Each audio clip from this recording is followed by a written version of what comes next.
बात बच्चों, आप सब कैसे हैं। मुझे आशा है कि आप सब ही अच्छे होंगे। ठीक है, आज हम लोग हिंदी व्याकरण का टॉपिक संज्ञा के बारे में पढ़ेंगे। ठीक है, यहाँ स्क्रीन पर आप एक उल्लू का चित्र देख रहे हैं। इस उल्लू का नाम रखने में क्या आप मेरी मदद करेंगे? ठीक है, तो आज हम नाम वाले शब्दों का परिचय ही जानेंगे।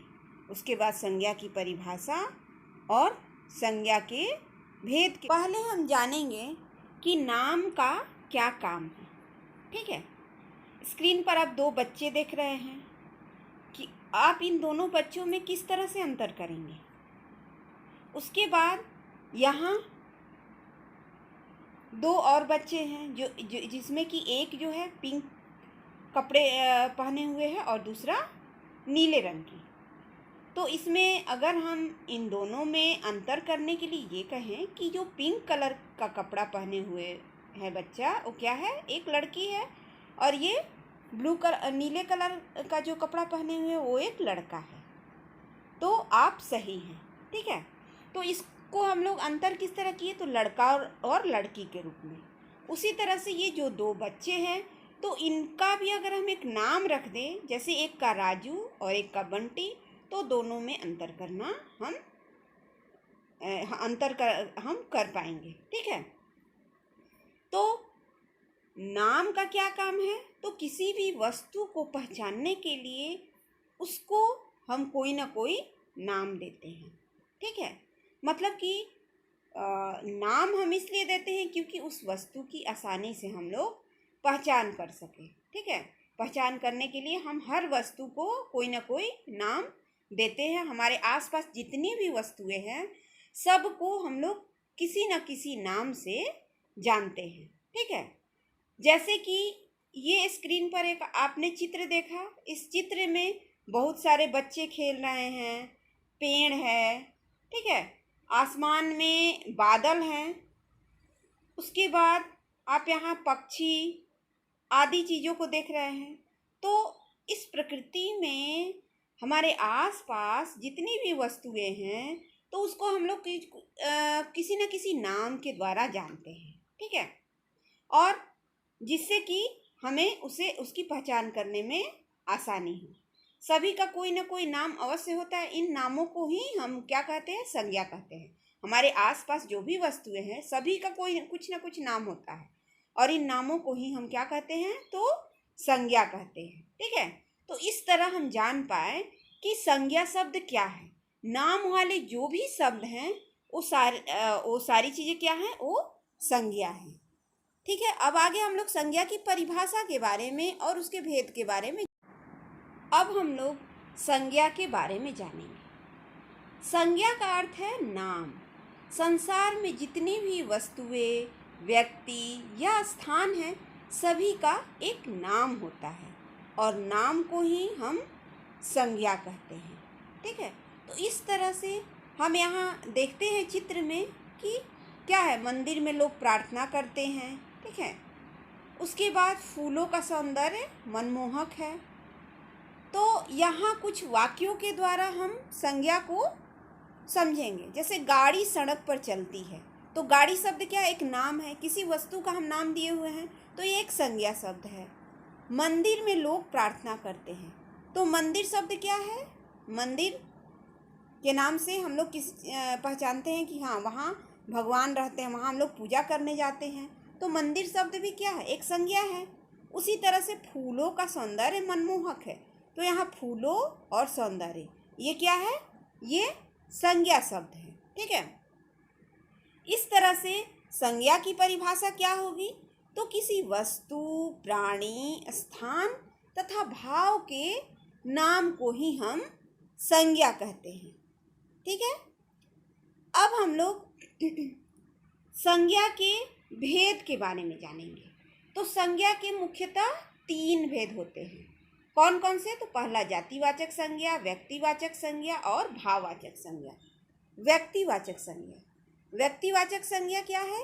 तो जो शब्द किसी विशेष व्यक्ति, स्थान या वस्तु के लिए प्रयोग किए जाते हैं उन्हें व्यक्तिवाचक संज्ञा कहते हैं। ठीक है, जो शब्द किसी विशेष मतलब खास, ठीक है,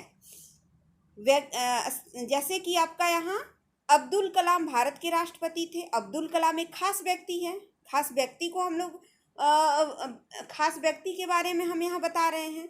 तो ये क्या है, अब्दुल कलाम भारत के राष्ट्रपति थे। तो अब्दुल कलाम भारत भी एक खास देश का हम लोग नाम, ये खास देश का नाम रख रहे हैं। तो भारत शब्द भी क्या है, व्यक्तिवाचक संज्ञा है। ठीक है, अब्दुल कलाम भी एक खास व्यक्ति के बारे में हम बात कर रहे हैं, तो ये शब्द भी व्यक्तिवाचक संज्ञा है। ताजमहल आगरा में है। ठीक है, ताजमहल आगरा में है। तो ताजमहल आगरा में है तो क्या, ताजमहल किसी खास जगह के बारे में, किसी खास चीज के बारे में हम लोग बात कर रहे हैं। उसी तरह से आगरा एक स्थान है, एक खास जगह के बारे में हम बात कर रहे हैं। तो यहाँ ताजमहल और आगरा शब्द जो है वो व्यक्तिवाचक संज्ञा और व्यक्तिवाचक संज्ञा के उदाहरण हैं। ठीक है, उसी तरह से ये जो हमारा तीसरा वाक्य है, इसमें रामचरितमानस तुलसीदास ने लिखी थी। ठीक है, तो ये जो रामचरितमानस शब्द है ये भी एक खास ग्रंथ के बारे में हम बात कर रहे हैं। ठीक है, और यहाँ तुलसीदास भी एक खास व्यक्ति हैं। ठीक है, तो ये सारे शब्द क्या हो गए, व्यक्तिवाचक संज्ञा हो गए।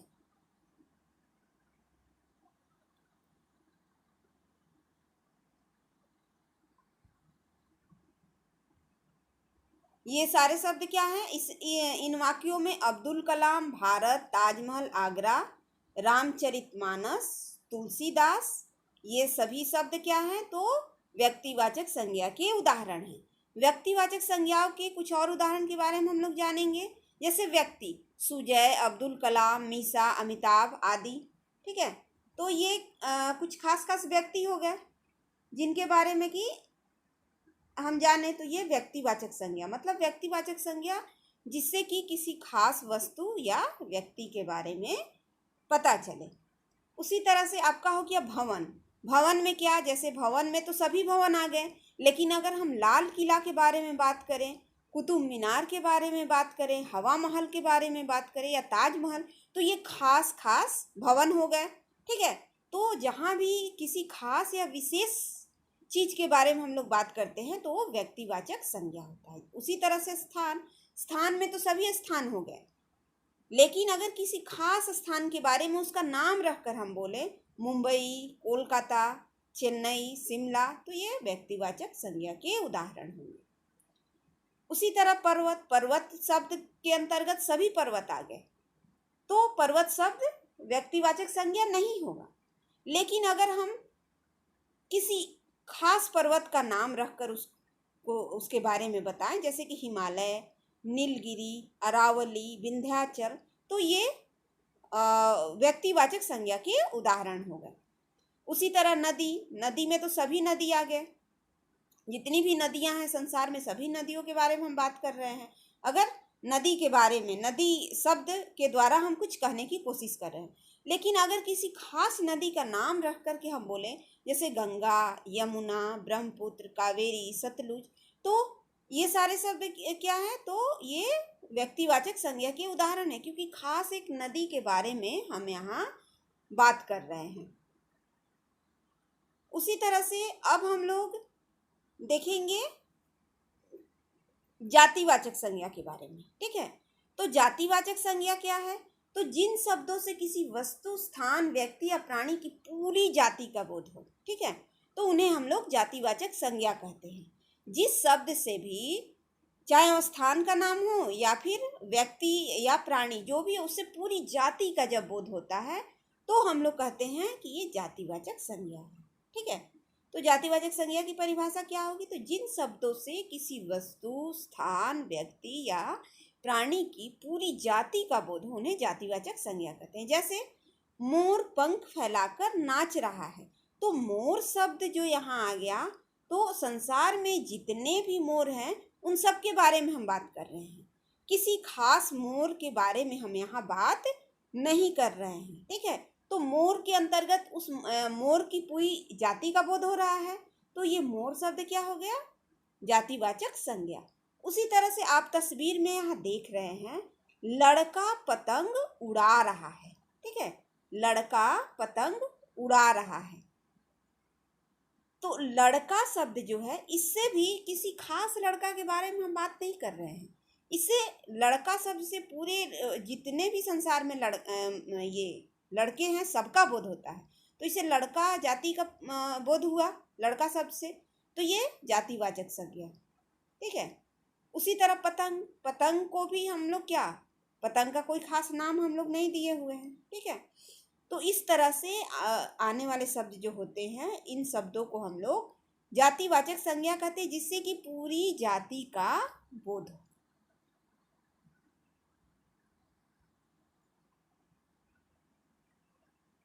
उसके बाद देखिए, नदी में नाव चल रही है, लड़का पुस्तक पढ़ रहा है।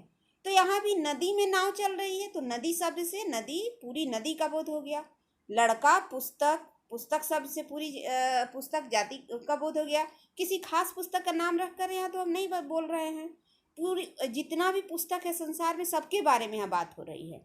तो ये जितने भी आप ये नीले और लाल कलर से यहाँ रंगे हुए शब्द हैं, वो सारे शब्द क्या है, तो जातिवाचक संज्ञा के उदाहरण हैं। जैसे मोर, पंख, लड़का, पतंग, नदी, नाव, पुस्तक, लड़का, ठीक है। तो ये सारे शब्द क्या हैं, तो जातिवाचक संज्ञा के उदाहरण हैं। अब हम लोग भाववाचक संज्ञा के बारे में जानेंगे। तो जिन शब्दों से किसी गुण, स्थिति, दशा या भाव का बोध हो, उन्हें भाववाचक संज्ञा कहते हैं, ठीक है। भाववाचक संज्ञा को हम केवल अनुभव कर सकते हैं। भावना को क्या है, हम अनुभव कर सकते हैं, देख या छू नहीं सकते। यह संज्ञा का अमूर्त रूप होता है। जैसे कि बगीचे की सुंदरता अनूठी है, सुंदरता को हम महसूस कर सकते हैं। गांधी जी अहिंसा में विश्वास रखते थे, ठीक है, अहिंसा में विश्वास रखते थे। विश्वास रखना, ये सब सारे शब्द क्या हैं, उनको हम महसूस कर सकते हैं। बुढ़ापे में शरीर कमजोर हो जाता है, ठीक है। तो यहाँ बुढ़ापा शब्द भी क्या है, वो भाववाचक संज्ञा का उदाहरण है, ठीक है। तो ये सारे शब्द क्या है, भाववाचक संज्ञा है, जिसको कि हम लोग क्या करते हैं, उसको हम लोग अनुभव कर सकते हैं, ठीक है। वो हमें दिखता नहीं है, उसको हम लोग देख नहीं सकते हैं।